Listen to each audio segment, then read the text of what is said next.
Hello, everyone. This is Sweta Ragmi, career consultant, streaming live from Canada. And today we're going to talk about social media audit, pre-employment and after employment. So I want you to stay in there. If you have any questions, we'll take it up at the end of the sessions. I have an employment lawyer today, David Kahn, and he's going to walk us all about the policy and process for those job seekers who are worried about the social media presence. Also, those employees right now going through the social media audit check by their employers. David, welcome to our show. Thank you. Glad to be here. Why don't you introduce us, like how long you've been in this journey together as an employment lawyer, and let's talk about, what do you do for people? Well, I started practicing employment law in about 1994. I articled with a management side labor firm in Toronto, and I typically act for employees rather than employers, though there are some exceptions to that. So I'm primarily a plaintiff lawyer, and obviously, if possible, we try and avoid litigation if we can, because it's expensive and time consuming. And a lot of these issues can be resolved without the need for litigation. Absolutely. And, fortunately, I've used lawyers in the past as well. And David was one of the lawyers that he represented me. And I was extremely happy with his result as well. So again, anyone, you know what, feel free to share this. I like it, share it, especially if you're in Canada, especially newcomers who are not aware of the law when it comes to employment right, your own right. Let's go through it today. And I have so many questions based on what I have been seeing on the social media. And there's some gray areas as well. So let's go. I have questions. And anyone, if you have any questions, feel free to put it in the comments. I'll bring it up and we'll try to address it. All right. So if you're a job seeker, David, right now, okay, so I've been hearing that their employers, they're doing the social media audit check that comes up in the background. Now, first question to you is, what do they look at? Well, I would imagine that employers are looking at various social media sites like Facebook and Twitter and perhaps TikTok.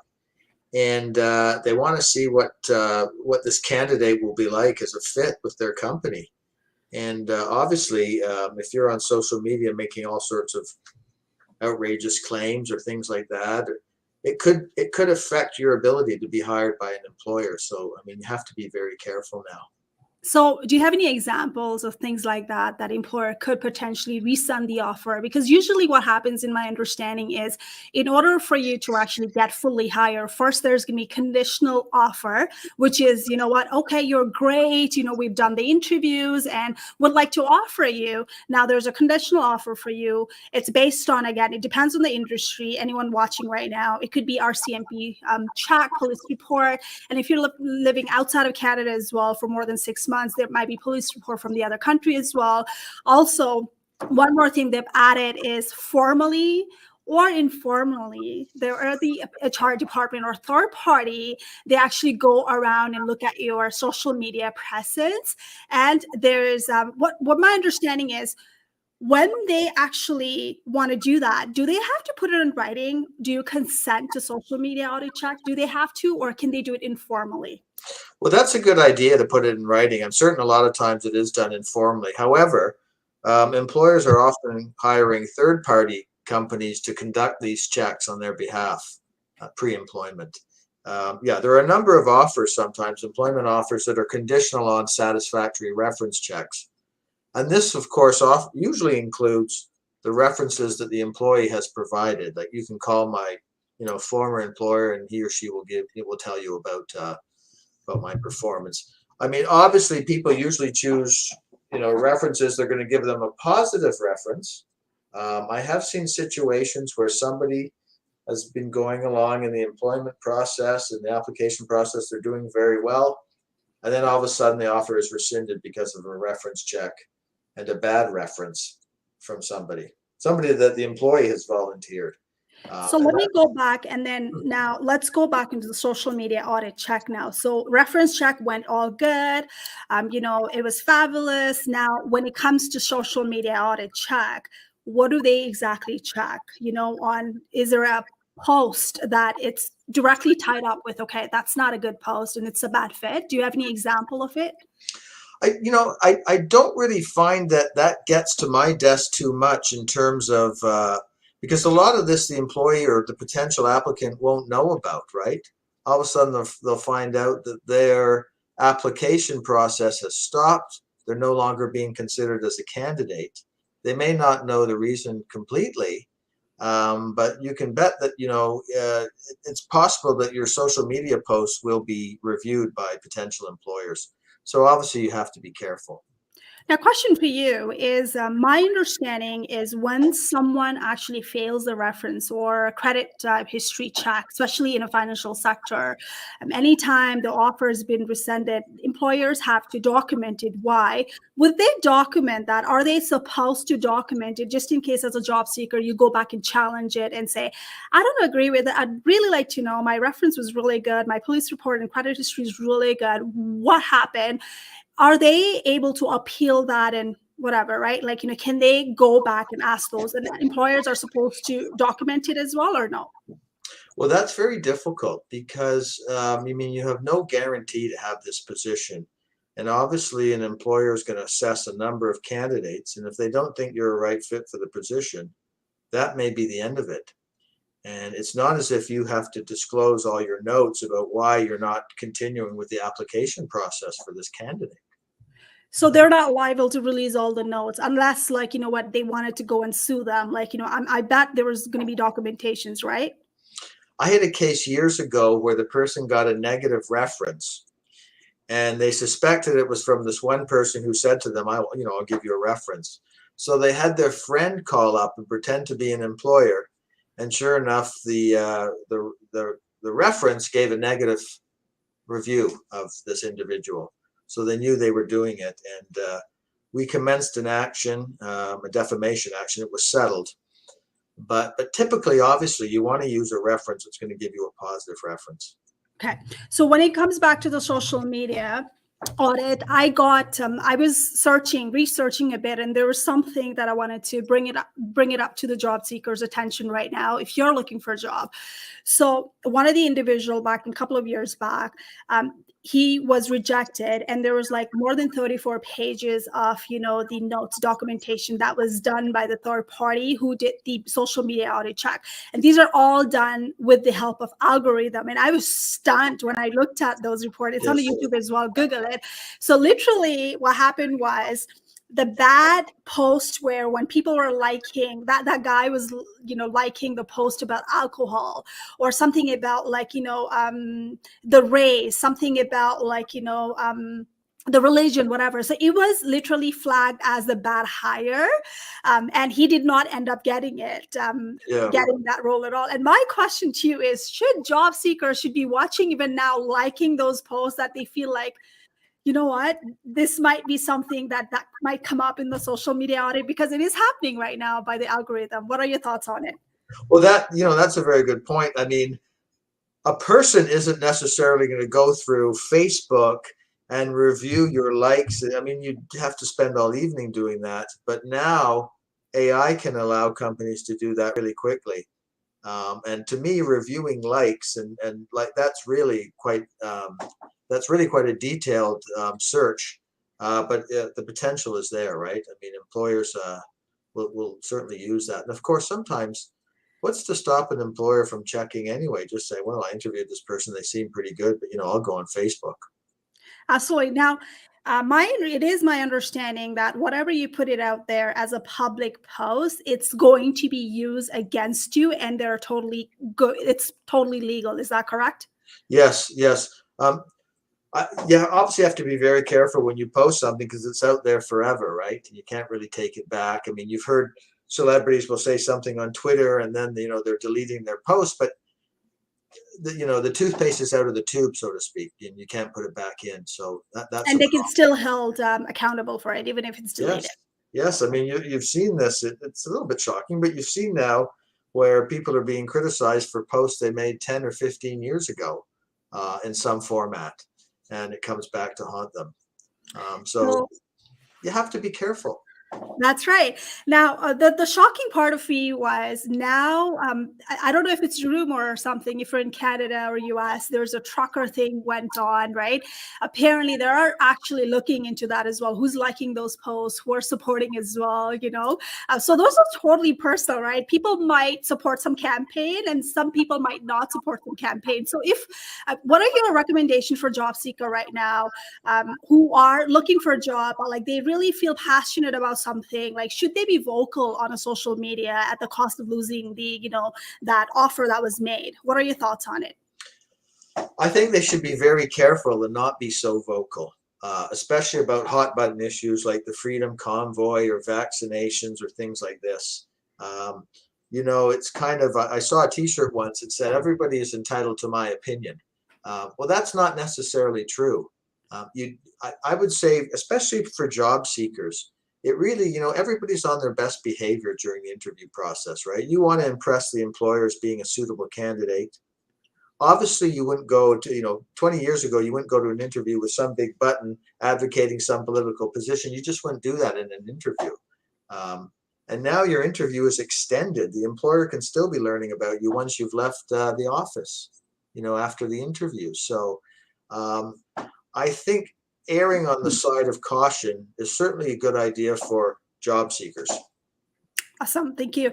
Anyone has any questions about the employment law specifically related with the social media audit? If you're a current employee or you're a job seeker as well, feel free to drop it in there. Also share this. And we are streaming live on YouTube channel as well, LinkedIn as well, and Facebook.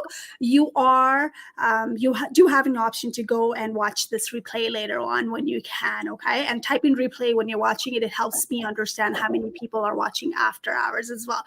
Now, so my understanding is employers are checking the social media for bullying, harassment, discriminating like behavior or something like that, right? So what is considered? Is it on the eye of like someone who's auditing it? What is considered bullying online? What is considered discrimination online, where the pre-employment social audit is like, I consider this, and I don't think that person is a right fit. Do you have any blatant example that we can share with the viewer right now? Well, it's got a very subjective element to it in terms of what somebody would consider to be, inappropriate for somebody who hasn't even been hired yet. They're not even an employee of the company. So in that scenario, the employer's reputation is not in play yet. But the employer is thinking, if I hire this person, are they going to continue in the same manner once they're an employee of our company? And they can continue to make these. Let's take the example of somebody who's making outrageous claims on Facebook, every conspiracy theory that comes along. That could be a potential danger to an employer because that person is a representative of the employer once they're hired. And the employer doesn't want anything like that. The employer wants to carry out its business without the distraction of some kind of social media disaster, of which there appear to be cases every day. I mean, it seems people are ready to be outraged constantly, right? This is the society we live in. And there's just daily posts about, you won't believe what this person had said, or you won't believe what they did. So certainly for somebody seeking a job, be on your best behavior and, say your political opinions to your friends or your spouse or whatever, but you don't really have to broadcast it to the world. Okay. Question for Canada and some part of states as well. The marijuana is, cannabis. It's legal now, right? If employers, and we're going to talk about that after as well when you get hired too, the policy in place. But right now in Canada, when you're doing that pre-employment check and then people are posting about it, hey, yeah, like I support that. And, I've smoked it. And then they put the picture up with the marijuana, like, can they actually put that as a social media audit and bat hire? What are your thoughts on it as a lawyer? Wait, that could, taking a position on cannabis could potentially cause you problems. I mean, let's take an extreme example. You're an airline pilot. You're hoping to get a job, but you certainly don't want to be advocating cannabis use if you're an airline pilot or somebody in an industry where obviously it's heavily regulated and you shouldn't be using that. But if you're talking about an employer It's obviously not in the aviation industry, and you're talking about somebody who's going to be an office worker. Again, you have to be guided by issues that some people may feel uncomfortable with. There's a number of people who may take the position, I'm not really big on cannabis, and I really don't think that it should be legal. I mean, the fact is, the law is the law. But again, it's why advocate these in the pre sort of setting when you're looking for a position.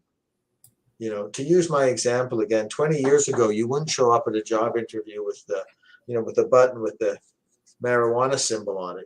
It would sort of send out the wrong kind of message to a potential employer. Absolutely. Unless, of course, you're interviewing for a position with a cannabis company, in which case, go ahead. Could be. So that's a very valid example. So it could be based on the industry and type of role you're applying for. That's something to watch out for. Keep it to yourself. Or my thought process would be, do not put that on public. Put it on this is my understanding. Correct me if I'm wrong. Anything you put it publicly, it's something that employer can use against you, and that's on, I think there's a law coded on CRA guide as well, employment law coded in there too. Anything they can use it could be perceived as something that would impact the reputation of the company. It is my understanding is if it's not posted publicly, it is posted for friends circle only, would that still be counted against you, if anything? My understanding is no, because that's not for public, but it's a social media. What are your thoughts on it? Right. Well, that's the danger, that the social media can always come to the attention in some form or another, maybe through another employee to your employer. And to give your example of cannabis, it's just one of those issues. Some people obviously feel very strongly this is not a big deal. This should have been done years ago. And that may be reflected in legislation. And there's some people who have a problem with that. So that's something to keep in mind in the pre-hire stage. I love it. Okay. Pre-hire stage. And I'm just looking at comments and see, do you want to pick some questions and I can continue looking for my type of questions? On the comment section, when you look at it, there's a comment at the top. Let me bring that up here. Amelia.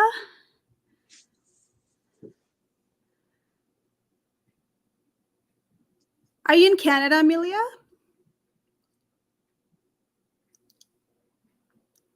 Do you think there's a difference in what a prospective government employee is allowed to share? Commercial space is new to me, and I want to make sure I'm not screwing myself being vocal. Yeah, we are going to cover that in the second part. Right now, it's a pre-employment, and right after, I have all the questions ready for job seekers out there. We will cover that for you. Keep an eye out, okay? I was just checking here. Okay. So I think we've covered things for pre-employment. I just wanted to go and see if there was anyone asking me questions about the pre-employment here. Okay.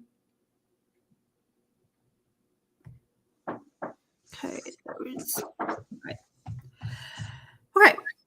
So now that we have pre-employment questions answered, so let's recap what we talked about today. If you're a job seeker, what are the things that you should be mindful of it while you're being vocal?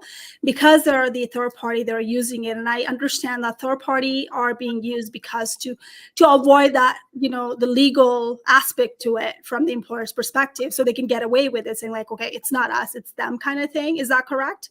Yeah. Again, it comes down to you want to come across, I think, when you're being hired, as somebody who's very reasonable and somebody who the employer can rely on, and that there won't be any PR disasters, because, I mean, the landscape has changed, obviously, because of social media, and it's a lot easier to get, dragged into something that can be quite a big deal just by the number of people using these sites. Okay, so it is the recap. To recap is it's not only employer, HR department watching anymore who are doing the audit, social media audit check, and they're departments. So I wanted to bring in one example. I was on a TikTok. I'm on a TikTok. If you're not on TikTok, follow me there. So I was watching one, I think the job posting, police. there were vacancies in there in Canada. And then I asked, like, hey, what do you do? Do you do social media audit check? And they're like, yeah, we do. And I said, what do you look at? And they didn't respond to me, but they did say that we look at all social media, Facebook and everything, right? So, and I could see why they do that. And it's, again, it's a public sector, right? But they still do it. So it might not apply. It is my understanding, when I was talking to the government employee who is at the leadership role, he told me, but I'm not sure, is maybe it's his public sector specifically. He told me that as an employee, when someone is being hired, a new hire, they are not allowed to do social media audit check at all because it's considered discrimination. I was like, huh, okay, I did not know that. So Yeah, I'm not certain how that would necessarily be discrimination. I don't know. So that's what he said, and that's not a part of protocol, and maybe it's his area that we're looking into. But again, but the same people in police sector, they said we do the social media audit. So it looks like it's industry to industry, even in the government sector. So don't be out there and think about, okay, I'm going to be bold. If you want to go in the government sector, again, this is not the advice coming from me, but there's, that's something that you really need to address to yourself. Do you want to be vocal, right? And sometimes, as much as a consultant, I tell my clients as well, be who you are, but there's something that, it's going to, are you at what cost? Right. So be aware of your rights. If you want to make sure that you're not going to be judged against those picture holding alcohol, like, smoking cigarette or marijuana, whatever it is, you want to probably either delete that or change the privacy mode, and then just showcase. I think best way to build the branding is to showcase what you want them to see. So if you are going into the nonprofit, maybe showcase the volunteering, like in a lot of things that you're doing, right? So brand it based on your industry. What are your thoughts on it? I'm sorry, branding? Brand your social media presence based on where you want to go. Let's say if you want to go onto the nonprofit sector, show a lot of volunteering. You know what I mean? So a lot of things that they would see you as someone that it's a right fit. Because I've heard the employers actually happened to me. I worked in one of these sector, and they said, we hired you because we saw a lot of pictures that you're doing the fundraising and everything, like in a charity. And that organization was part of huge giving back as well. I was like, okay, they did check that out. That's a very good point. I mean, we kind of always talk about social media as detrimental, but of course there's a positive side to it. And you're right, an employer can go on and see, wow, this person really has a very impressive LinkedIn. They've got tremendous experience. I mean, you can really highlight it more than a resume can. So certainly, yeah, I mean, positive things like that and social media can help you in that regard. It is kind of a double-edged sword. I have had the odd situation where, I'll be involved in litigation on behalf of a terminated employee, and the employer counsel will say to me, by the way, your client's LinkedIn profile still shows that he's working as a director at our company. Could you have him remove that, please? Or your client's apparently claiming he managed 80 employees. That wasn't the case, or whatever. So, I mean, obviously that gets back to, you want to be completely accurate with your your credentials, your experience, everything like that. But yeah, you can certainly use these platforms like LinkedIn in a very positive way. Absolutely. And I think you're so right? Like, brand building starts from you. You can only change it the minute, what kind of post you're liking it, where are you commenting it, if you're a job seeker, is it worth it to actually be perceived as someone that you're not, or do you want to show that side of you? I'll leave it up to you, right? Because it's totally personal.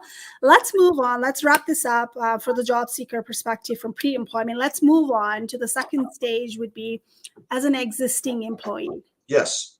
So I've been hearing there's some, I saw one viral email that went out on the floor to the employee, and I sent you that as well. And I think it says, I'm going to read it maybe. Let me see, where is it? It said something about you're not going to use anything. Like, it's personal time. You can't use anything. You cannot be active on social media. All right. Let's see. Lastly, so I'm going to read the last line that was sent out from the employer. So it said, lastly, to. All right, they were phasing out the remote work environment, okay? And they said hire a babysitter or whatever, but everyone needs to be in office by this.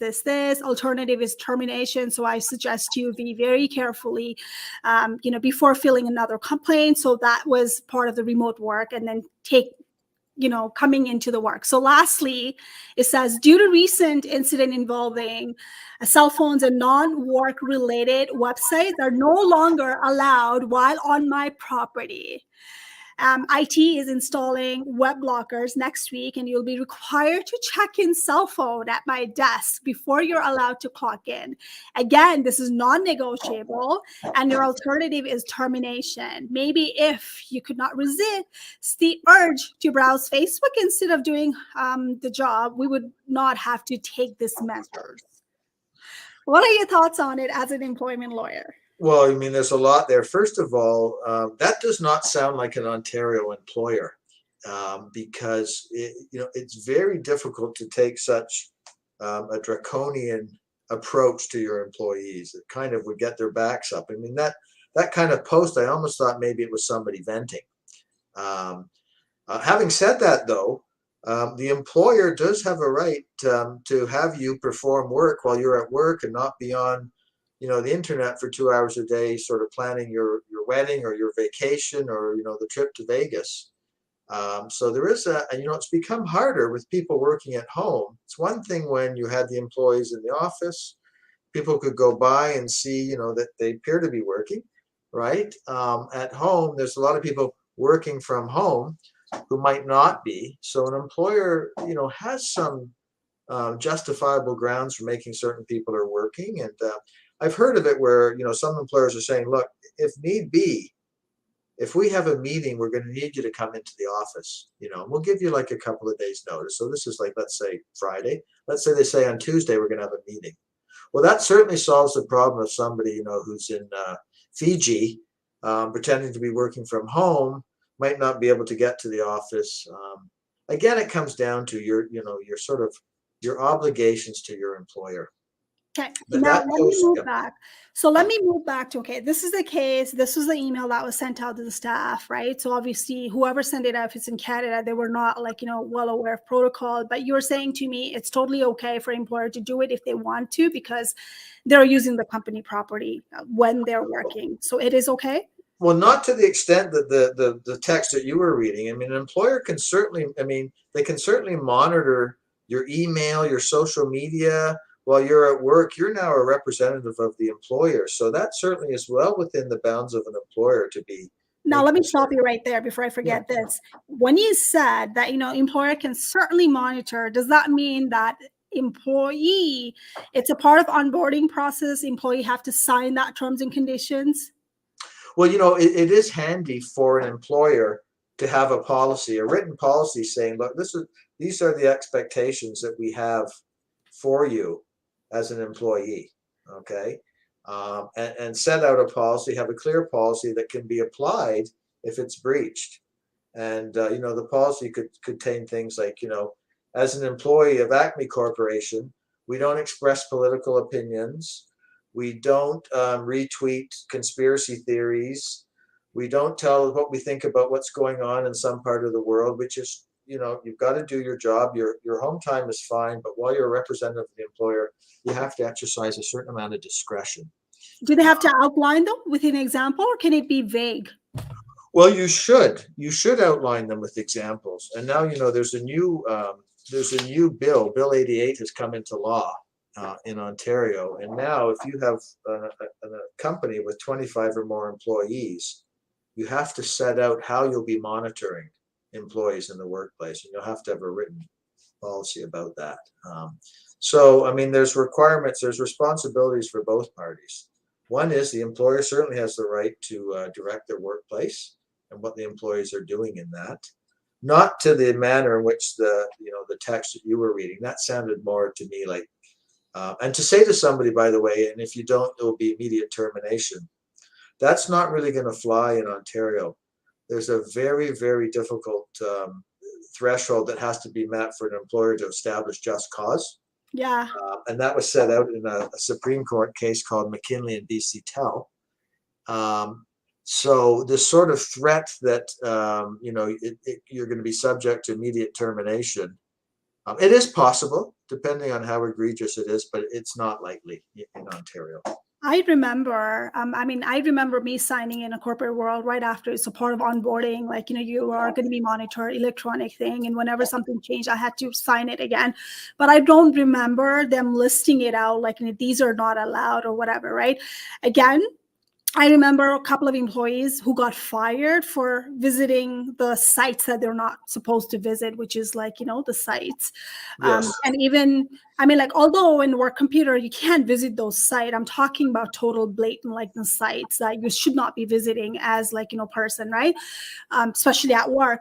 And then apparently it's a rumor again, right? So the employee actually, what they did was they went in and Googled the pictures and everything, right? Just to look at the pictures, trying to enjoy, Yes. and they caught him and he got fired, right?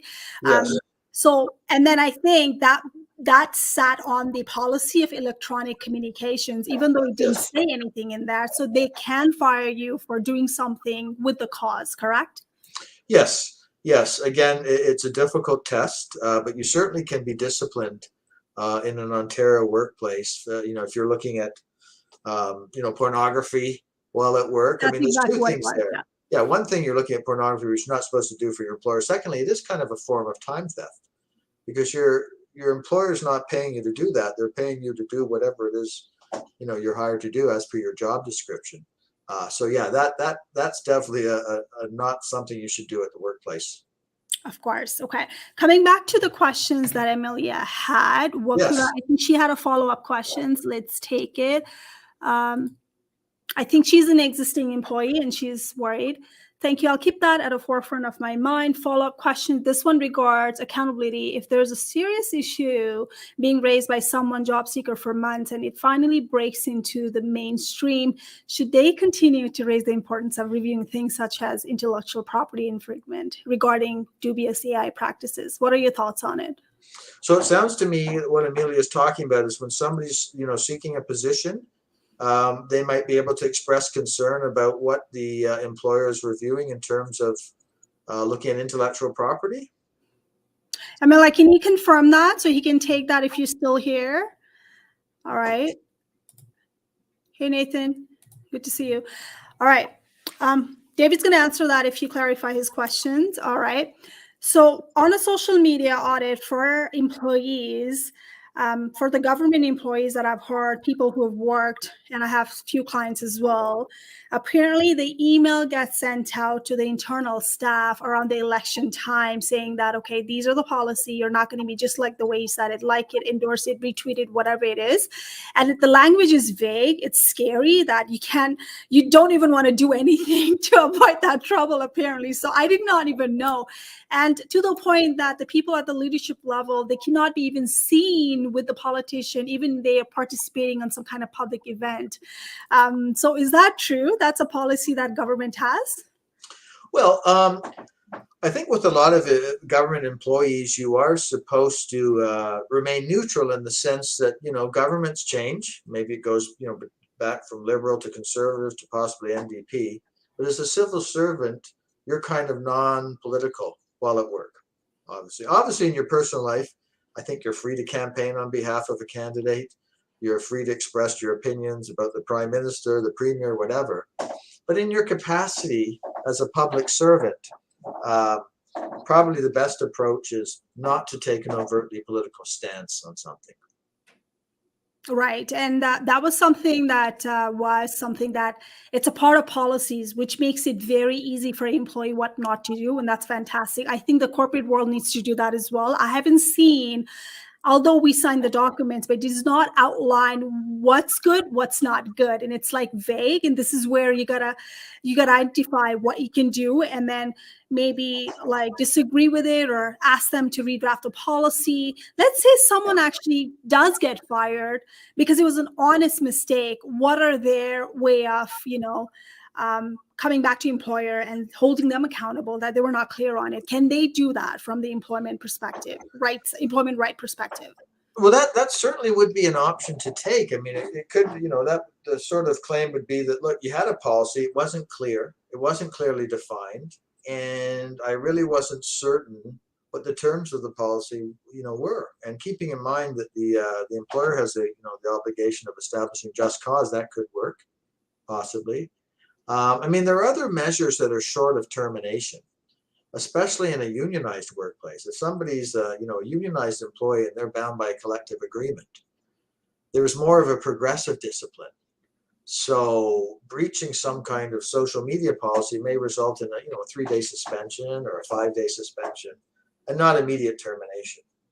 Now, after talking about unionized, well, let me ask you a couple of questions that was brought in by some people. So if they're on a leave, let's say mental health leave or whatever leave they are in, and it's unionized, right?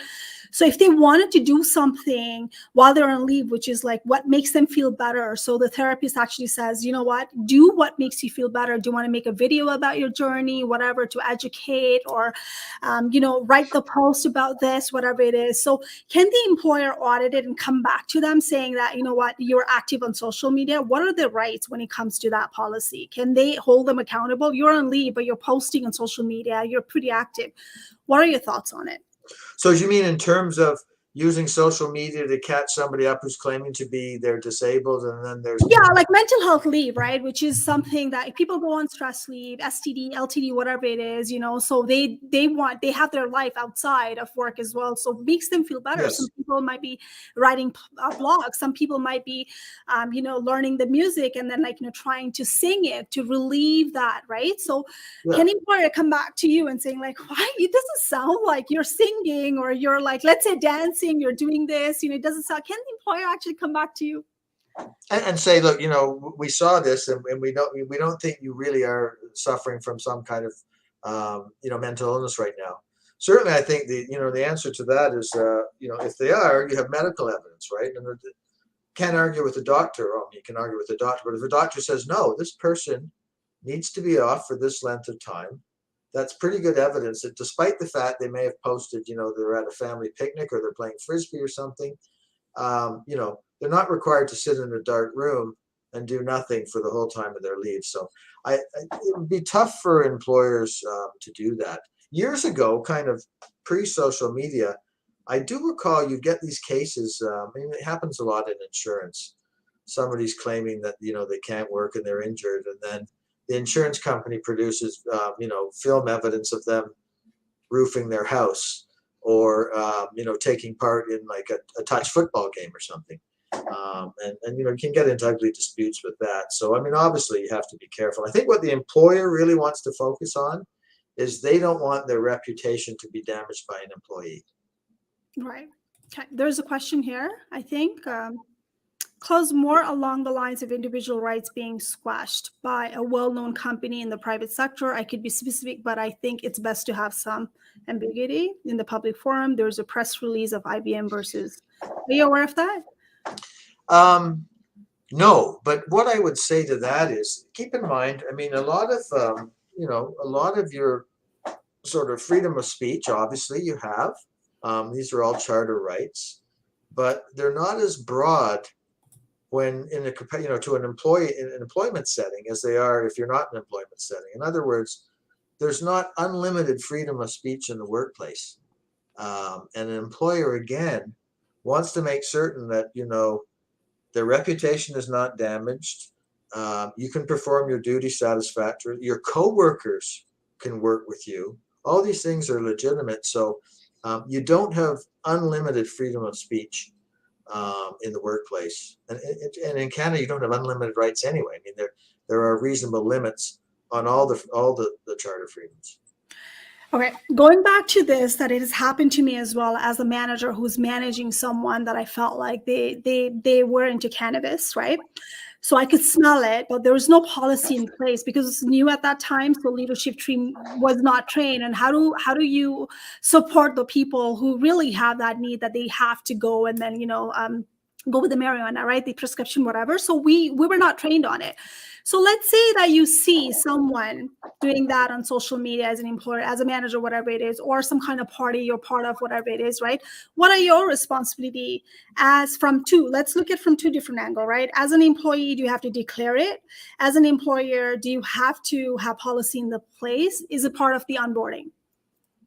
So you're talking about an employee who is using cannabis in their off work hours, just at We don't home. know off work hour, but like I could, let's say I'm opening or whatever, I'm managing, and all of a sudden I can smell it. Maybe it was from last night. I can smell it. I can see the red eyes, whatever it is, right? It's been very difficult to even talk about it because I was like, what do I do, right? Yeah, I mean, again, it comes down to having a written policy on things like that, and it can be very difficult, obviously, to prove. Um, is it affecting workplace performance? However, is Okay. the employee's work suffering as a result? And is there grounds for the employer to say, look, your work has fallen off in the last 6 months? Is there a reason for that? But yeah, just relying on red eyes and kind of a smell of marijuana, it probably wouldn't get you too far. No. Right. So now let's say that, they really need the support, right? Like, as a employee, they really have to have this and it's prescribed, right? What are your rights? Like, are you legally supposed to disclose that to the employer? It's none of their business, first of all. As a new hire, let's pretend that they're new hire, they've onboarded, or maybe existing employee, they've started actually, getting it for whatever health reason, whatever it is, right?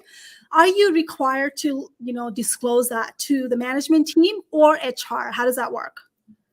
In terms of saying that you are prescribed medical marijuana Yeah. in the workplace, Yeah. I can't see that becoming an issue unless it's something that's job related.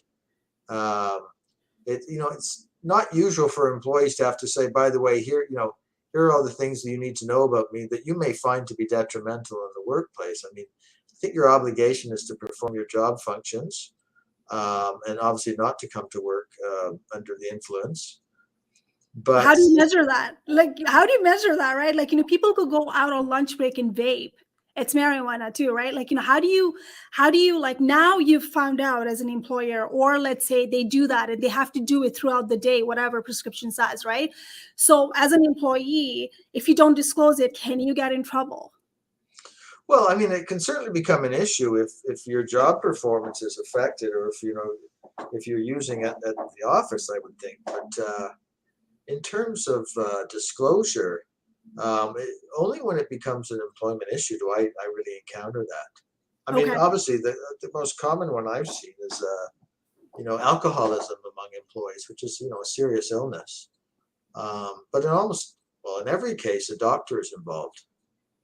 So they can't, like, they don't have, like, employers do not have a right to actually ask, like, I can feel it, you're doing it, I've seen you in action, whatever. They do not have a choice to go and put, let's say, verbal warning or whatever.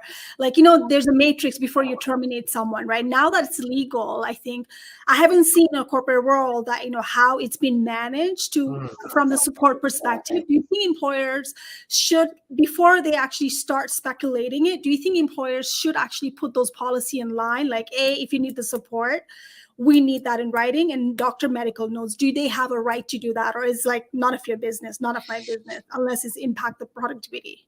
Well, no, you're better off having a policy that sets out all of that, and also policies that cover, mandatory drug testing in the workplace, especially in areas, where somebody's operating heavy machinery, or in the transportation field, trucking, rail, whatever. Oh, that's the Again, one I forgot. yeah, it all comes down to policies. I love it, because that's the one I forgot. I was supposed to ask you that. Thanks for bringing that drug test. So does that mean that if that policy was in place, do you think the employer should have done that in a pre-employment stage drug test and fully disclose it right there, so people had a time to back out? Do you think that should be the first step? Well, I mean, that certainly makes a lot of sense, but typically I think you'll find that most of these policies are provided to the employee once they're hired, right? I mean, that would be right? the time, the first day, and they're filling out a ton of paperwork. And but certainly, I mean, I think a lot of these policies are now, especially with some companies, are online. So depending on how much research an employee does of a potential employer, they may come across these. That's a good one, because I was doing my research, and like a lot of public sector, the policies are outlined, what do they check and everything, which is a good one. So for those Yeah. people who are targeting specific sectors, go online and research, especially in public sectors. They actually outline the background check. How do they do it as well? Just make sure you do it. There's like drug test and everything that's fully disclosed. So now coming back to, I think from one more questions, we're going to probably like, take questions if I have anything. All right. It has happened. It has been happening a lot on LinkedIn. I can see it. So for example, I am an employee of one of the top employer, right? And you know what? I am doing like, let's say I'm engaging on social media during my lunchtime. I'm doing my work. Productivity doesn't matter, whatever. If I'm posting something in my lunchtime or after lunchtime, whatever it is, that's not even part of my like, work hour. And then, something happens that people disagree with my content, and then the environment gets very nasty. And the other party is like, what kind of people you're employing? They tag the employer saying that, okay, this person posted this, and, this person is a bully. They're like, doing this and whatever. And they tag their employer, my employer, let's say, right? What is it that employer have to do? Do they have to listen to it because of social media posting on a personal time? Like, it has nothing to do with the company, but someone decided to go and tag the employers. What are my rights as an employee to defend myself? And what does the employee do, the managers who's actually gotten that complaint do? Can you walk us through that? Well, again, it comes down to once you're active on social media, anything you post can come to the attention of the employer somehow, through another employee, for example, or through the employer. So again, you have to be very careful about, even with so-called off-duty conduct, right? When you're at home in your evening and you're on, whatever, Twitter or, Facebook, something like this. There are a number of cases where somebody starts criticizing their employer, right? My workplace is awful. My boss doesn't know what he's doing. And they just on and on they go, and other employees get engaged and all that. That can wind up in discipline in some form or another if you're not careful. And there are those cases. You'll see those cases out there of people publicly criticizing their coworkers or their company. And again, it comes down to it. You have freedom of speech. It's not unlimited. And when you're working for the employer, they can control that. So again, you don't have unfettered discretion to say whatever you want on social media, especially about your employer.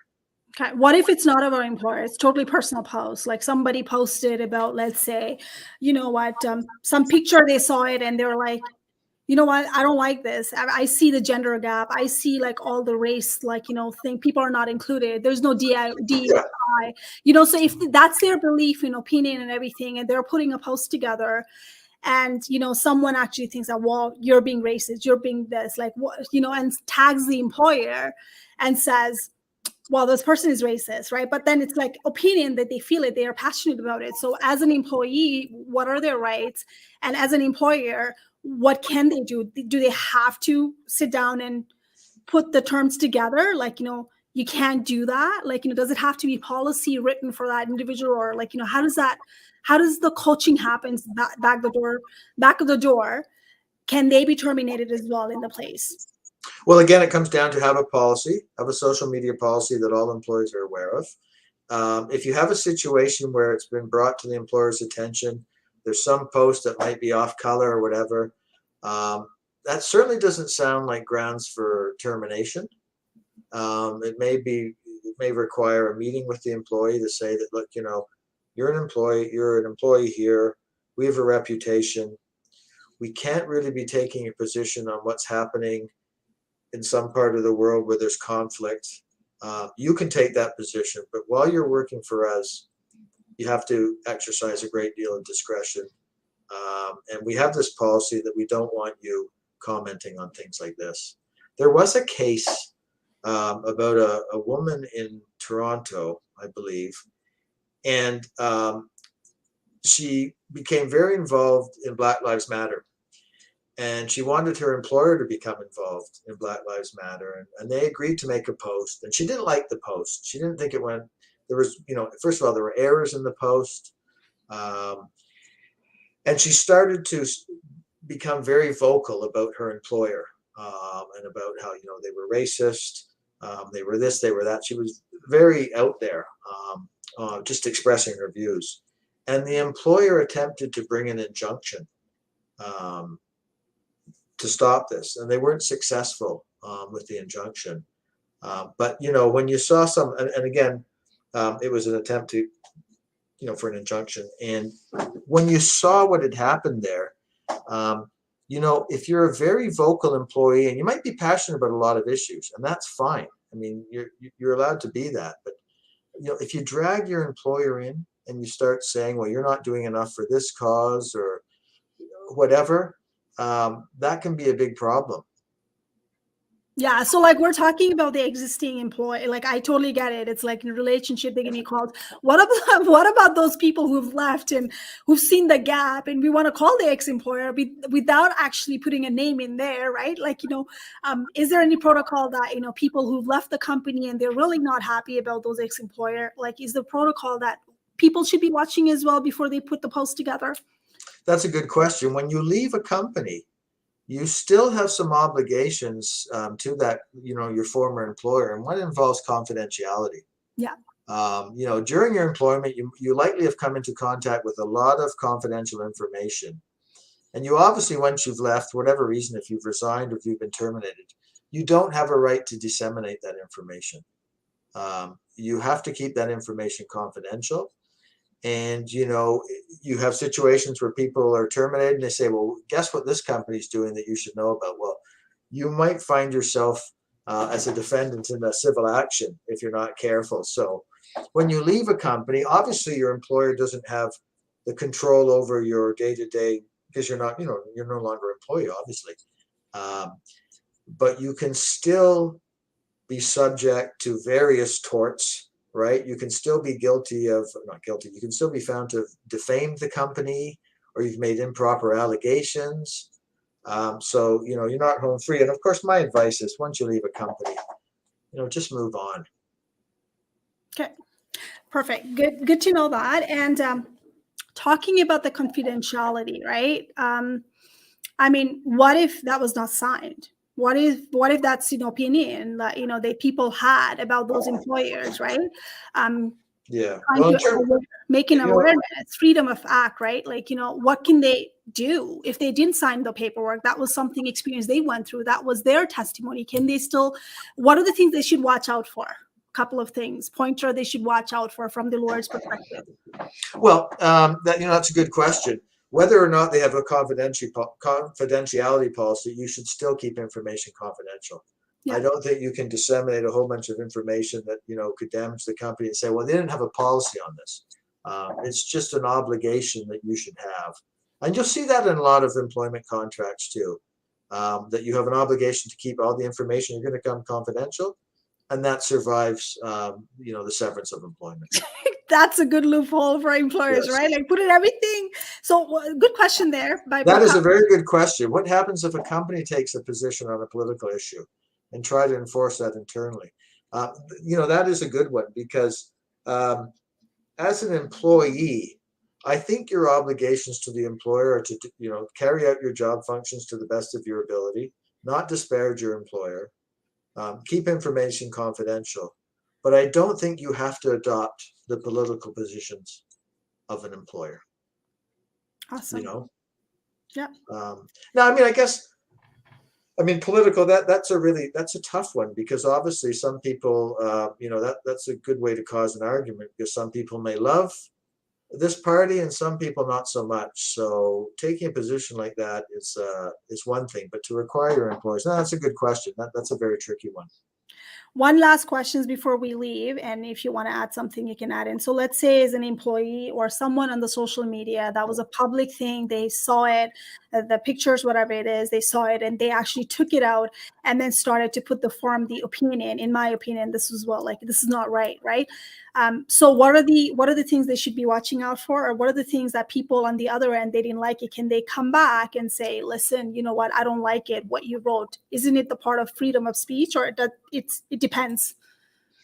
So who is saying they don't like it to the So let's say employees? I'm on LinkedIn. Someone is on LinkedIn and I feel like, there's a picture that was posted publicly, and then I take out that picture. Let's say one of the employee or whatever took out the picture and said, well, you know what, there's something in this picture, it's not sitting well, and this is why. They put their opinion piece on it, right? Yeah. So the other party's like, you know what, well, we don't agree with that, right? So we're going to go after you. What are the things that it's a public picture overall? What are your thoughts on it? Yeah, I mean, I've seen that. I don't go onto Facebook very often, to be honest, but I've seen that where somebody's posted something and somebody really disagrees with it. Yeah, Uh, disagreeing, yes. and that's fine, disagreeing. I don't think it becomes actionable unless it's something that's defamatory or And you're promoting not even violence. naming, you're not even like tagging anybody, right? Like, No, they would have audacity to come back and say, listen, like, I don't like it. You disagree, you're defaming. Like, you're not even tagging, the face is even blocked. By the way, one thing what is doxing? Like, I've been hearing doxing a lot. Like, you're on LinkedIn platform, you take the pictures and the post of somebody else, you disagree on that post, and you go out there on Twitter or TikTok or Facebook and yes. put the opinion together. But then should you be blocking their face and name to avoid the legal suit aspect? Or should you be, because it's public, you're allowed to put it publicly anywhere? What are your thoughts on it from the employment social media audit perspective? Well, my understanding of doxing is that's a very bad thing to do. You're basically saying to people, look what this person's position is on this, and this is where they live. And this is happening more and more with public figures. And it's a very, it's a very dangerous trend, I think. I If they mean, don't put that personal information because it was already there, if they, let's say, there are two parts to it, should they be blocking the name and face and, like, everything that identified that as a person, not even tag anyone and talk about the issue? Is that doxing as well? But that picture was public. to tell you the truth, I don't really know that much about doxing. My understanding is the purpose of doxing is to cause a great deal of trouble to the person that you disagree with. And this has unfortunately happened where people have received death threats for taking various views or supporting various candidates or whatever it is. I mean, it's just the number of threats out there are very serious. And that's my understanding of doxing, though. Again, I haven't encountered that in an employment setting. So that means, is it safe to assume that someone posts something on LinkedIn and then, you disagree with it and you take it over somewhere else to talk about it? This is the issue in hand and I disagree with it. Now, should you be blocking the face and, like, everything that identified that person and, like, the name and everything? So you're talking about issue, or because it was public already in LinkedIn or different platform, can you do that? Well, that's right. It's public. If somebody says, if I do a post and I've got my name and everything, and I say, this is my position on the upcoming election, I can hardly expect privacy if somebody wants to say, well, your position is wrong, Con. It's in that scenario. I mean, I've opened myself up to it, right? Right. So, like, somebody comes in my comment and, like, starts bullying, harassing, whatever it is. Luckily, I'm lucky so far. Like, if that happens, I delete them or block them. But, Yeah. like, some people don't. And you know what? It gets very nasty. So it's okay because it's on a public platform. They can go somewhere else. That's your opinion and take it because it's available for public, correct? Yes. Yes. Good to know. So I think Amelia, let me see. See this question. Last question I have. Where are you, Amelia? Are you in Canada? Last question I have, how do we draw the line or the policy? Is that a case-by-case basis from employer, or is that something that should be standardized across the public and private sector industry relative to their employment prospect? I think it should be standardized, no? Well, I would say to a certain degree it should. I mean, most employers are going to have the same things that they want from you. They don't want you they don't want you espousing all sorts of political opinions in the workplace necessarily. There's a number of things where there'll be common ground. But in some scenarios, there are more, for example, regulated professions. You take the legal profession, doctors, nurses. There have been cases where nurses have spoken out about vaccine mandates, and that can subject you to discipline in the workplace, right? So if you're governed by any kind of professional body, like the pharmacists, doctors, engineers, you obviously have to consider your professional obligations and not just your obligations as an employee. That's awesome. So I love that. Like, you know, Yeah, so starting point, yeah, that's right. Starting point, you're right. There's probably a lot of common scenarios that you, or common denominators that you want to see in any kind of policy on this. But yeah, they can be tailored. Awesome. And then for a public sector or something, and I do believe that in Canada, especially, it is available online as well. Feel free to research as well. And today it's been amazing. I thought that we're going to go like from 30 to 45 minutes, but I had so many questions today. Thank you so much for joining in. And where people can find you if they want to reach out to you for employment, advice, employment. Well, I'm available on email, davidconn@bellnet.ca, and you can see me on LinkedIn as well. All right, perfect. Thank you so much for joining in. For those people who are watching this right now, please, you're welcome. So stay in there, maybe backstage, and we can just powwow. So anyone who is watching this right now, if you feel like it's going to benefit job seekers and existing employees, feel free to share this. And again, I have a newsletter as well. It's monthly. It goes out every 17th of month. There's like more than 80,000 subscribers already. I'm extremely blessed with it. And I would probably put this as well. Maybe put the blog together, David, if that's okay with you. So I'm going to put the blog together on our website, teachanddo.com. And then you can see as well. So David has been amazing partnering with me when we go live. I'm going to bring him like on a continued basis as well. He's done that before as well with me. If you would like to see any different topic, please send me an email. I'll try to bring him as well, probably quarterly or once a month, depending on our schedule.